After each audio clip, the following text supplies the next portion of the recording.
Oke teman-teman ya, apakah teman-teman pernah mengalami motornya seperti ini? Nah tuh, kalau di Kickstarter itu starternya keyplay ya, jadi nggak bisa balik lagi secara otomatis.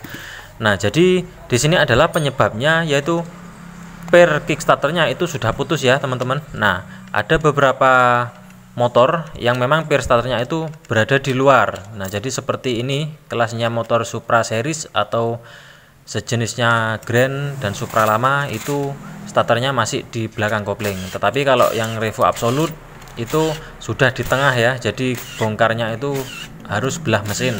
Nah kalau motor sportnya Honda itu rata-rata ada di tengah ya teman-teman. Nah jadi seperti ini, pertama-tama kita buka starternya, kemudian kita buka baut kalternya, kemudian kita langsung lepaskan cungkil-cungkil untuk baknya seperti ini ya. Itu kita harus bongkar kopling dulu karena memang posisinya berada di bagian kopling ya. Nah jadi kalau sulit dicukit-cukit, kita langsung getok saja dari sisi magnet. Nah jangan lupa untuk bagian talamnya atau lengsernya itu ya, supaya olinya tidak mengeluncur kemana-mana. Nah jadi seperti ini penampakannya. Sepertinya ini motor masih belum pernah dibongkar ya teman-teman. Nah tuh ya, nah ini adalah pirnya yang sudah putus ya teman-teman, itu kita ganti. Nah harganya tidak terlalu mahal, tergantung daerah masing-masing ya.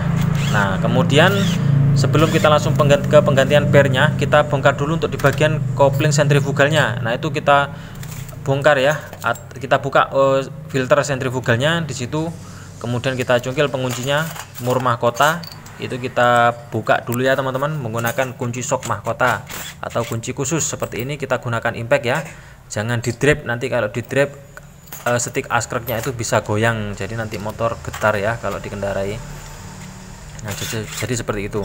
Kemudian kita bukakan dulu untuk di bagian tampungan olinya di bagian kopling manual. Setelah terbuka, kemudian kita bongkar baut per koplingnya ya, per kopling manual itu kita bongkarnya harus bergantian ya, harus menyilang atau dua dulu dibongkar seperti ini. Di video ini itu sama saja ya, jadi nanti kalau tidak berurutan pasti nanti menyebabkan patah ya teman-teman. Nah setelah terbongkar di bagian per koplingnya, kemudian kita buka juga untuk bagian mur kopling manualnya ya. Jadi seperti ini cara membukanya supaya tidak ikut berputar. Kita masukkan gigi satu, kita tahan bannya, kemudian langsung kita impact di bagian mur kopling manualnya seperti ini. Nah jangan lupa dihafal untuk ringnya ya. Jadi ada ring outside depan belakang itu kalau motor Revo lama ini ya. Nah setelah terbuka seperti ini, kita cek dulu apakah ada lainnya selain per kopling yang bermasalah, sekalian kita betulkan ya. Nah untuk penggantian per kopling sendiri itu cukup mudah ya teman-teman, kita nggak perlu tarik asnya, kita hanya membuka untuk bagian ring snap ringnya seperti ini menggunakan tang snap ring, kemudian kita tinggal tarik tandokannya dan juga pernya satu paket ya. Di sini kita kalau beli itu hanya pirnya saja ya, jadi tandokannya kita pakai lagi. Nah jadi seperti ini, kita ganti yang baru. Untuk tutorialnya pemasangannya begini ya, kita masukkan dulu seperempat, kemudian kita paskan untuk ujung pirnya seperti ini. Hati-hati ya teman-teman. Nah kita hanya menggunakan obeng saja seperti ini. Nah setelah masuk kita dorong ya, kemudian jangan lupa dipasang lagi untuk kancingan snap ringnya ya teman-teman. Nah jadi kalau lupa nanti bisa bocor lagi nanti ya. Nah kemudian setelah terpasang seperti ini, pastikan mengunci di bagian gapnya ya, atau di bagian groove-nya. Kemudian kita cek sebelum ke perakitan, takutnya nanti ada yang nyantol ya. Nah jadi setelah yakin baru kita rakit kembali ya teman-teman. Jadi seperti ini, karena ini motor dipakai harus keburu-buru ya, jadi kita nggak sempat untuk membersihkannya. Yang penting nggak ada gram-gram yang lainnya ya. Jadi untuk proses pemasangannya seperti ini, kita paskan dulu di bagian kampas gandanya, di situ ada gigi peredamnya, kita paskan. Nah di sini kalau nggak pas itu nanti akan menyebabkan gigi yang bagian ganda depan itu akan mengunci ya. Nah jadi nanti koplingnya bisa seret ya teman-teman. Nah setelah melakukan proses pemasangan seperti ini, bagian depan dan belakang kita kencangkan ya, kita pasang murnya, mur mahkota yang bagian belakang itu ada ring offset menghadap keluar ya. Untuk di bagian murnya itu yang kecil, yang belakang, jadi jangan kebalik ya. Nah, kalau masih nggak pas, kita paskan lagi seperti ini. Kemudian kalau sudah yakin pas, kita impact ya teman-teman, sambil kita pegangin untuk di bagian roda belakangnya, karena ini posisinya sudah masuk gigi 1. Kemudian di sini ada urutannya, yaitu kunci ring matahari, kemudian ring tebal, dan juga ring outset ya. Nah, jadi seperti itu, jangan sampai keliru nanti urutannya ya. Kemudian kita kencangkan untuk di bagian mur kampas ganda di depan ya. Kita gunakan kunci mahkota, jangan di drip ya. Sekali lagi, hukumnya haram kalau di drip, itu sedikit pun bisa menyebabkan oleng. Tapi kalau kita gunakan impact atau kita menggunakan tracker, itu pasti nanti akan lebih maksimal untuk hasilnya ya. Nah, jadi haram hukumnya kalau memukul nyamping di bagian stick kruk asnya.